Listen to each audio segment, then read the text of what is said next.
that, in terms of creating a company, what Edison said, which was like it's 1% inspiration, 99% perspiration, is true. So a lot of it in creating a company is execution. Like you start off with an idea, and that idea is mostly wrong. And then you adapt that idea and keep refining it, and you listen to criticism.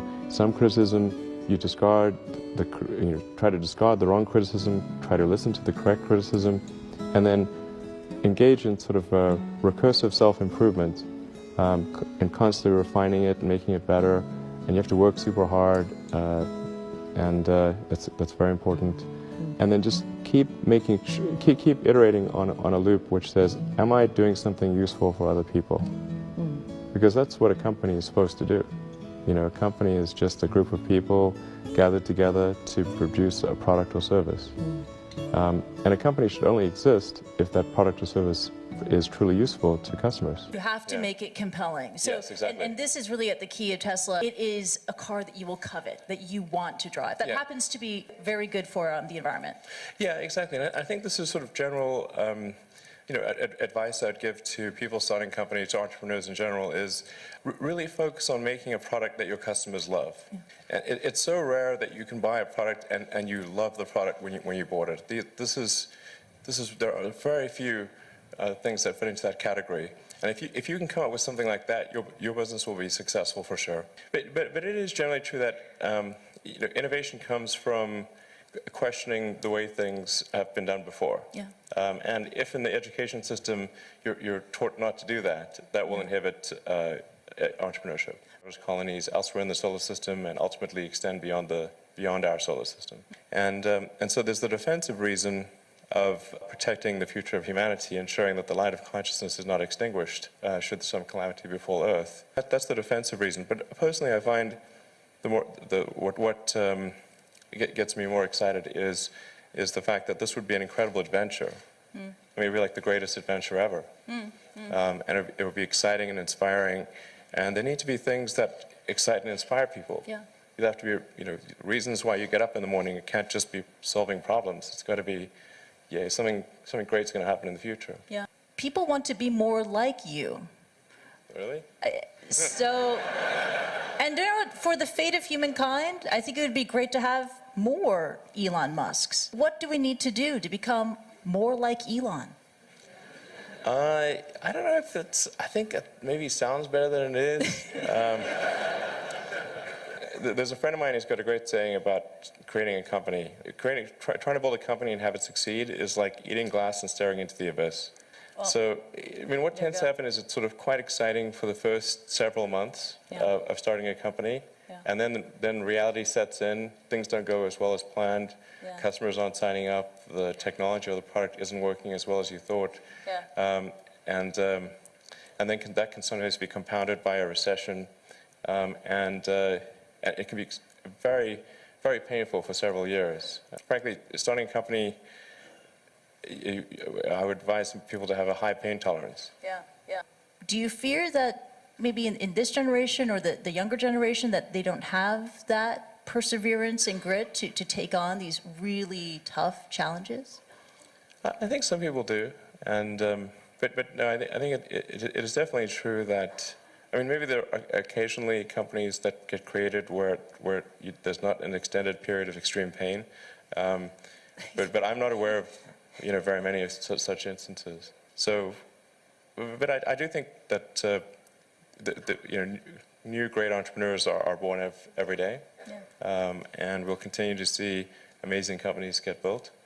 But I would definitely advise people who are starting a company to expect a long period of quite high difficulty. But as long as people stay super focused on creating the absolute best product or service that really delights their end customer, if they stay focused on that, then if you get it such that your customers want you to succead, then you probably will.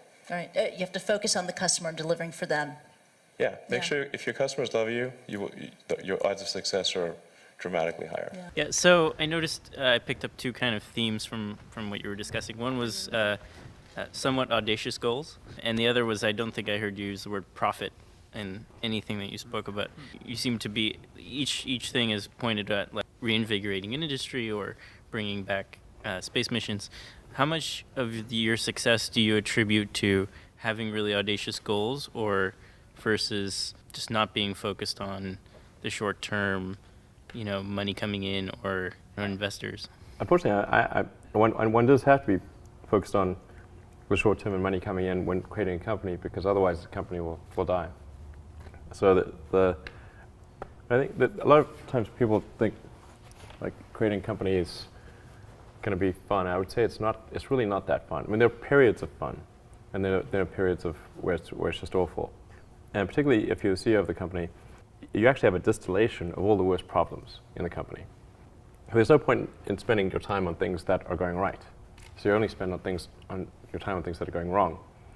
And there are things that are going wrong that other people can't take care of. So you have like the worst. You have a filter for the crappiest problem in the company, the most pernicious and painful problem. So I wouldn't say I think you have to feel quite compelled to do it, and have a fairly high pain threshold. And there's a friend of mine who says like starting a company is like staring into the abyss and eating glass. There's some truth to that. The staring into the abyss part is that you're going to be constantly facing the extermination of the company, because most startups fail. It's like 90%, arguably 99% of startups fail.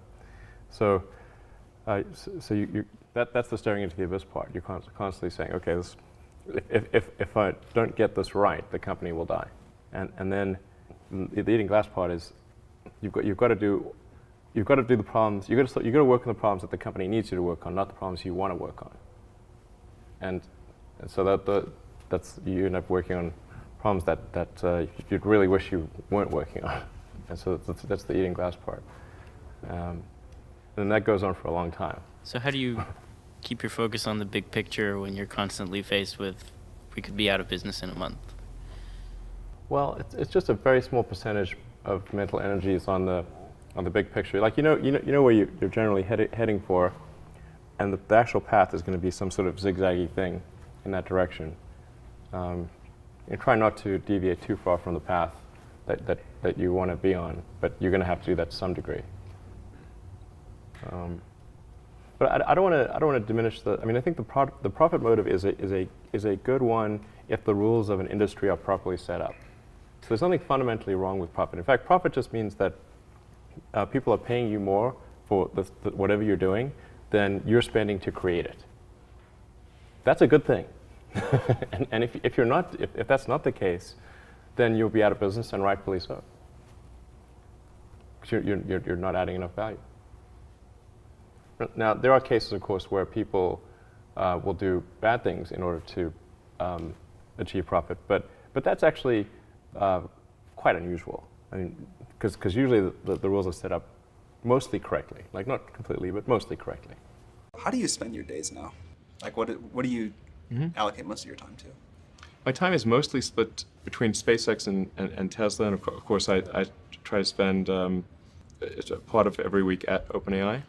Basically half a day at OpenAI most weeks. But other than that, it's really SpaceX and Tesla. And what do you do when you're at SpaceX or Tesla? Like, what does your time look like there? Yeah, so that's a good question. I think a lot of people think I must spend a lot of time with media or on businessy things, but actually almost all my time, like 80% of it is spent on engineering and design. Engineering and design, so it's developing next generation product. That's 80% of it. You probably don't remember this, a very long time ago, many, many years, you took me on a tour of SpaceX. And the most impressive thing was that you knew every detail of the rocket and every piece of engineering that went into it. And I don't think many people get that about you. Yeah, I think a lot of people think I'm kind of a business person or something, which is fine. Like, business is fine, but but really it's like at SpaceX, Gwynne Shotwell is Chief Operating Officer. She kind of manages legal, finance, sales, and kind of general business activity. And then my time is almost entirely with the engineering team, working on improving the Falcon 9 and the Dragon spacecraft and developing the Mars colonial architecture. And then at Tesla, it's working on the Model 3 and so I'm in the design studio, typically half a day a week, dealing with aesthetics and look and feel things, and then most of the rest of the week is just going through engineering of the car itself, as well as engineering of the factory. How should someone figure out how they can be most useful? Whatever this thing is that you're trying to create, what would be the utility delta compared to the current state of the art times how many people it would affect? So that's why I think having something that makes a big difference but affects a sort of small to moderate number of people is great, as is something that makes even a small difference but affects a vast number of people. Like the area under the curve. Under the curve. Yeah, exactly. The area under the curve would actually be roughly similar for those two things. I mean, there's a lot of things. I mean, it's certainly, listen more to critical feedback. I mean, like a lot of things I learned in college actually were pretty helpful. I mean, I think the physics approach to thinking is very good, like the first principles approach. And you applied that broadly? Yeah, applying the first principles approach to thinking is, I think, a good way to figure out counterintuitive situations. So I thought that was really a helpful thing to learn. Whereas there's many things that need fixing in the world, and students here probably could think of a long list, many of which you could probably imagine solutions to using the physics first principle approach. But has there been any framework or idea you've used to filter out what you don't do, what you don't pursue? Yeah, I mean, well, if sort of follow what I did initially was, well, you go back to like college times, I was working on energy storage technologies for electric vehicles. And that's what I was going to pursue at Stanford, actually, was work on like advanced capacitors and batteries to improve the energy density for electric vehicles. And then the internet was kind of happening. It was clear like the internet was happening like back in like 94, 95. And I wasn't sure if what I worked on in the PhD would actually be useful. So I was really concerned that if I... Why? Timing, or what was your intuition? Meaning, I think it could be academically useful, but not practically useful. I think it could result in a PhD and adding some leaf to the tree of knowledge, but then discovering that, well, it's not really gonna matter. Like that's, is it going to be a good enough thing to actually be used in an electric vehicle? I wasn't sure. I mean, so it was like, I was uncertain as to whether success was one of the possible outcomes. Right. Like I thought maybe it was, but I wasn't sure. And then I thought, well, if I watch the internet get built while I'm doing this, that would be really frustrating. So there's a sense of that eminent timing, that like that was the time for the internet, and maybe the other stuff could wait or be on the back. Was it always there as like one day I'll get back to that, or was it just like... Yeah, I thought probably I'd get back to it, and did end up doing that. But yeah, I thought sort of the internet was happening, like really taking off, although most people weren't aware of it in '95, and so I figured like electric vehicle technology, energy storage technology, there'll be some sort of natural progression in that, and I could come back to it later. But the internet, was really, that was the moment to really do something. Although in '95 it wasn't obvious that you could actually make any money on the internet. This was like nobody, until Netscape went public, I think at the end of '95, nobody even thought there was like you could make a valuable company on the internet. It wasn't as obvious as it seems now. Yeah, like now it seems really obvious, but back then it was not at all. And then the internet is also helpful because it's anything to do with software is a low capital endeavor. So I didn't have any money. I just had a bunch of student debt. But software you can just write, like by yourself, and you don't need a lot of atoms. Like you don't need a lot of tooling and equipment, and so it's not capital intensive. So the ability to start a company, if it's software related, and it's the first company, is much, much easier. Right. And yeah. It seems obvious now, but of course, the easier place to start, and then as you gain more of a personal reputation and have more personal capital, as some may or may not know, SpaceX was entirely funded by Elon for its first period, partially from and in an era when others probably wouldn't have funded it, right, in those earliest days. Well, and actually, I mean, the precursor to SpaceX was not, the idea wasn't really to create a company. It was to try to figure out why we hadn't sent people to Mars. Going from PayPal to sort of the next thing, I was sort of thinking, well, is there some way to reignite the dream of Apollo? That says you have a useful company. But no, in a high growth scenario, you have a lot more inputs for future outputs, so that you have negative cash flow and lack of profitability, and which we currently have at Tesla. But in the long term, of course, that has to be fixed. There can't be negative cash flow in the long term, and that there needs to be a net positive output, which is sort of profits in the long term.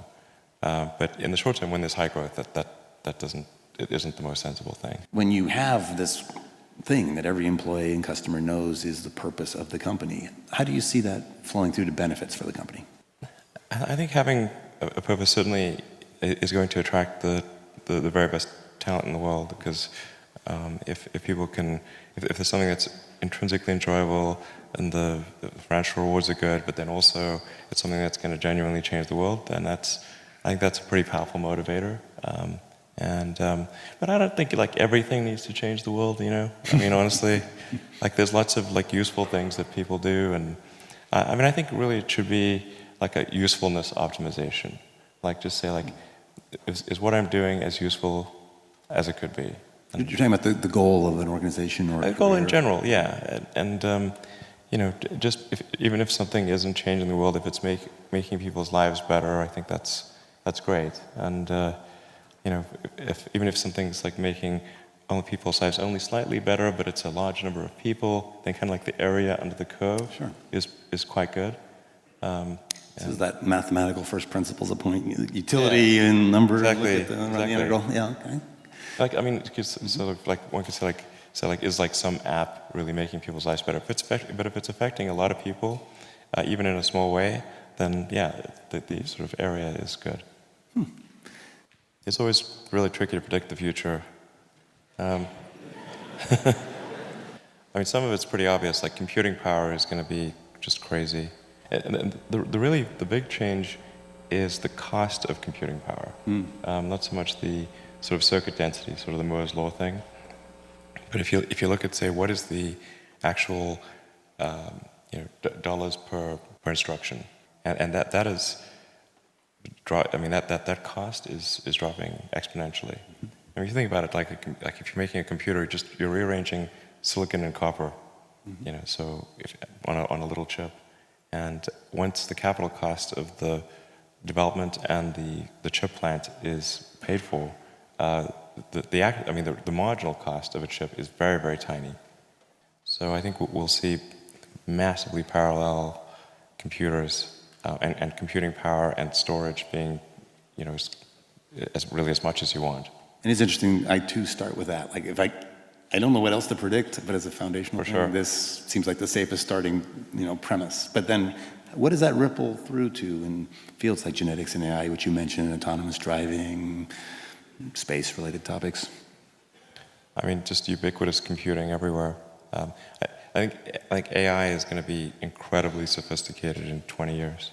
When does it first wake up? It seems to be accelerating, and the tricky thing about predicting things when there's an exponential is that an exponential looks linear close up, but it's not linear. So, and AI appears to be accelerating, from what I can see. And do you look at autonomous driving and point AIs like the Siri-like functionality as your guidepost? Well, I had sort of a debate about something like, is AI accelerating or not? And like he was saying, well, what's the y-axis?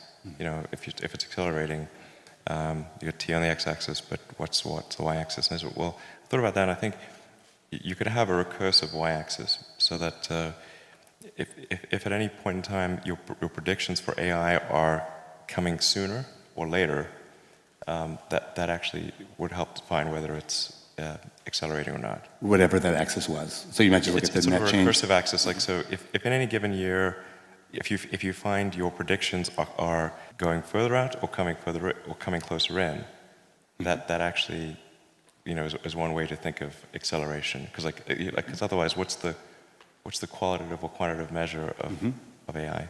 And I can certainly see that with autonomous driving. 3 years ago, I thought it was 10 years away. And then 2 years ago, I thought it was 5 years away. Now I think it's 3 years away or less than 3 years away. Wow. So, and when you say away, like released to market, available for consumer adoption, as opposed to prototyping? No, I mean like the technology works. There's a sort of second question as to when regulators would approve it. Yeah. But like Good luck with that. the technology works as a general solution. So like autonomous driving, like basically works anywhere. So it could be sooner for point things, like highway only, or. I mean, highway only. We're already in public beta with this at Tesla, so we'll be hopefully in the next several weeks releasing to all of the cars that have the autopilot hardware, which is all cars built in like roughly the last 12 months.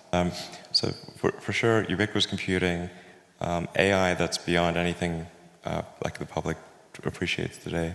I think we'll have most of the new vehicles being produced being electric, and we'll probably have a supermajority of energy being produced being sustainable. So I think we're headed solar towards a good primarily track. in your mind? Primarily solar, yeah.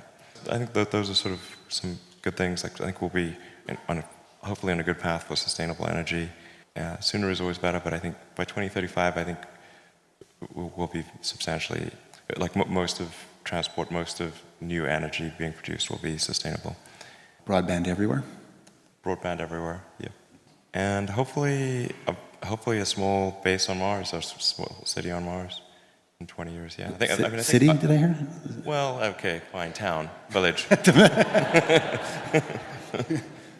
Hamlet. I mean, that's exciting. I mean, that could get people fired up about the future. Yeah, I do. I agree, exactly. I mean, so for sure, Mars and sustainable transport and like those items, I think are really, and sustainable energy, those are, I think, really cool things. I mean, in terms of getting excited about it, I mean, it's like, I think we'll probably start seeing like more like truly cyborg activity, like human brain like brain-computer interfaces. Okay. Like there's alongside the AIs that are purely synthetic? Yeah, I think so. It's the only way we can relate, I think, and have a conversation. Yeah. I mean, there are amazing things happening these days. Like they've been able to figure out how to do an artificial hippocampus in rats and monkeys, and now they're looking at doing that to solve severe epilepsy.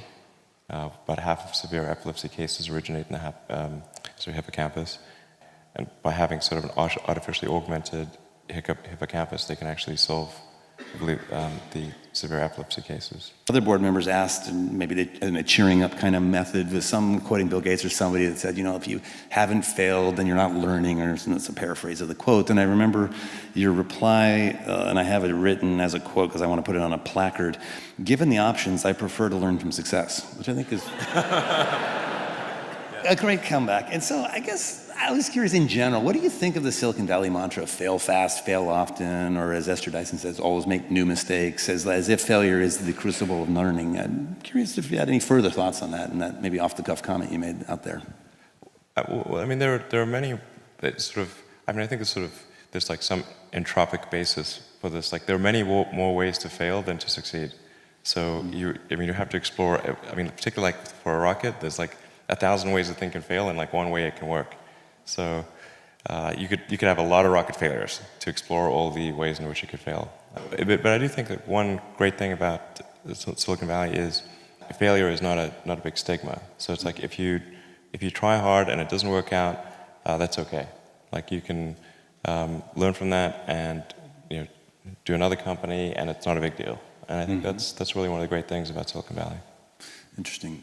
Do you also, I'm curious if either well, it seems to me that on the system design side, you can accommodate a likely failure of subcomponents, and so much of the elegance of, let's say, a Falcon 9 or a Falcon 9 Heavy as an ultimate incarnation of this vision of how the rocket should be built, to say, hey, parts will fail, but here's how the system can succeed.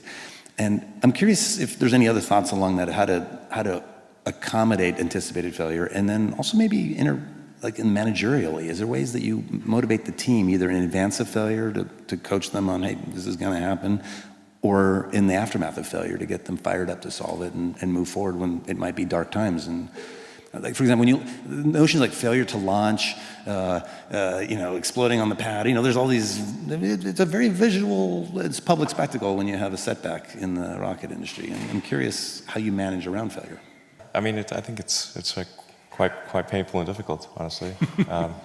And it feels terrible. The company is sort of looking to, me to, rally them, and so I do. But I honestly feel super bad. Like a punch in the gut? Yeah. Yeah. I remember, it's almost like a time, like the stages of grief, I remember it. Yeah. I mean, it's particularly with rockets, it's just space is hard, and rockets tend to fail, unfortunately.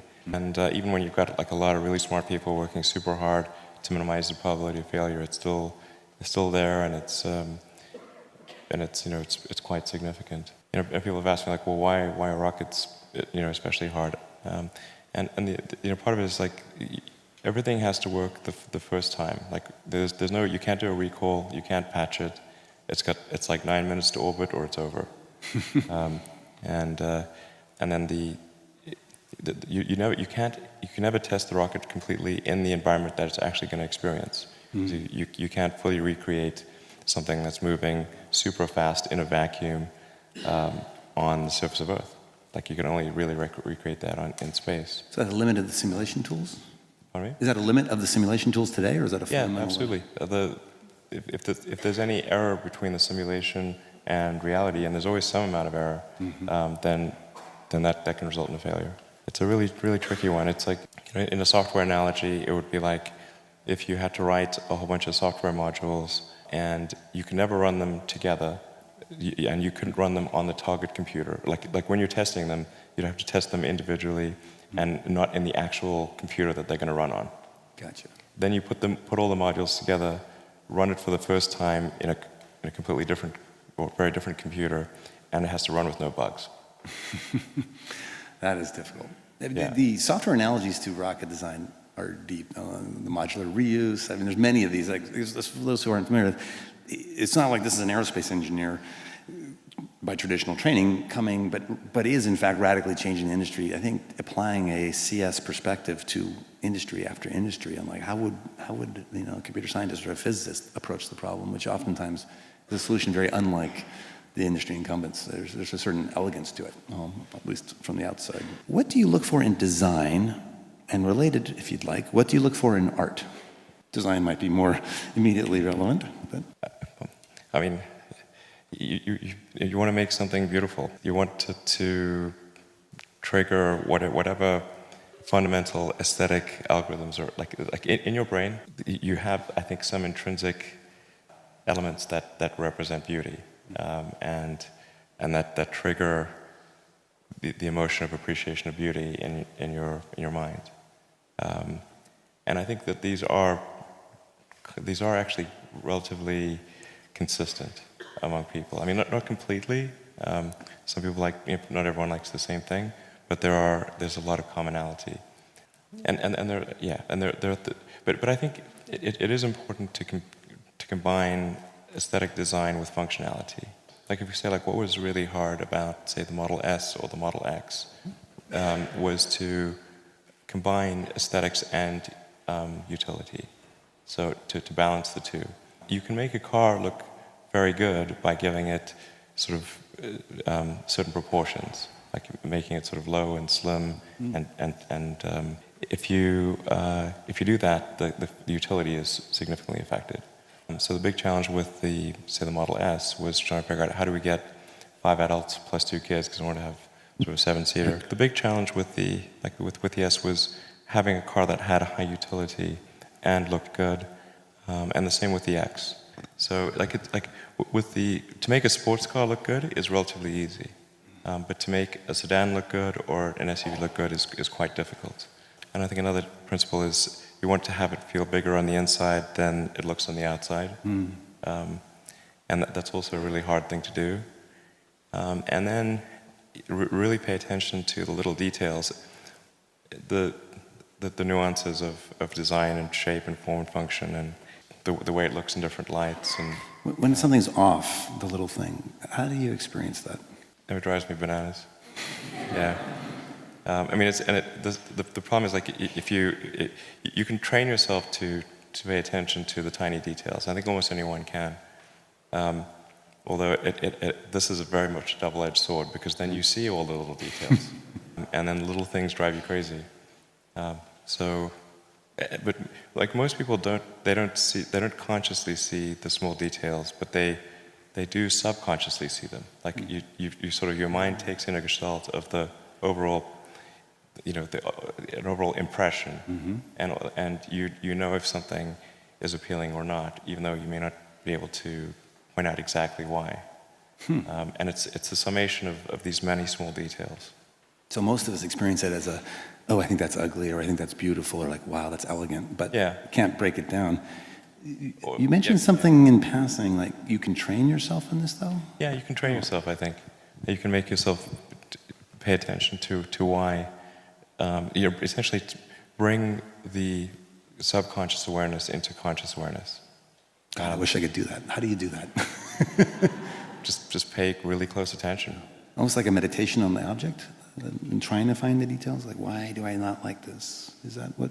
Yeah, just look closely and carefully. And for any given object, it's geometry. There's always something wrong somewhere all the time, and so as long as people stay super focused on creating an absolute best product or service that really delights their end customer. So, I mean, what tends to happen is it's sort of quite exciting for the first several months of starting a company. Yeah. And then reality sets in, things don't go as well as planned, customers aren't signing up, the technology or the product isn't working as well as you thought. And then that can sometimes be compounded by a recession, and it can be very, very painful for several years. Frankly, starting a company, I would advise people to have a high pain tolerance. Do you fear that maybe in this generation or the younger generation that they don't have that perseverance and grit to take on these really tough challenges? I think some people do. And a loop which says, am I doing something useful for other people? Because that's what a company is supposed to do. A company is just a group of people gathered together to produce a product or service. And a company should only exist if that product or service is truly useful to customers. You have to make it compelling. So, Yes, exactly. and this is really at the key of Tesla. It is a car that you will covet, that you want to drive. That happens to be very good for the environment. Yeah, exactly. And I think this is sort of general, advice I'd give to people starting companies, to entrepreneurs in general, is really focus on making a product that your customers love. And it's so rare that you can buy a product and you love the product when you bought it. There are very few things that fit into that category. And if you can come up with something like that, your business will be successful for sure. But it is generally true that innovation comes from questioning the way things have been done before. And if in the education system you're taught not to do that, that will inhibit entrepreneurship. There's colonies elsewhere in the solar system and ultimately extend beyond our solar system. And so there's the defensive reason of protecting the future of humanity, ensuring that the light of consciousness is not extinguished should some calamity befall Earth. That's the defensive reason. But personally, I find what gets me more excited is the fact that this would be an incredible adventure. I mean, it'd be like the greatest adventure ever. And it would be exciting and inspiring.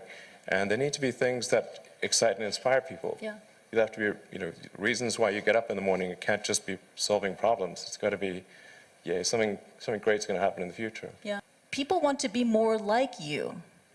Really? So, and for the fate of humankind, I think it would be great to have more Elon Musks. What do we need to do to become more like Elon? I don't know if I think it maybe sounds better than it is. There's a friend of mine who's got a great saying about creating a company. Trying to build a company and have it succeed is like eating glass and staring into the abyss. But, in terms of creating a company, what Edison said, which was like it's 1% inspiration, 99% perspiration is true. So a lot of it in creating a company is execution. Like you start off with an idea, and that idea is mostly wrong. And then you adapt that idea and keep refining it, and you listen to criticism. Some criticism you discard, you try to discard the wrong criticism, try to listen to the correct criticism, and then engage in sort of a recursive self-improvement and constantly refining it and making it better. And you have to work super hard, and that's very important. And then just keep iterating on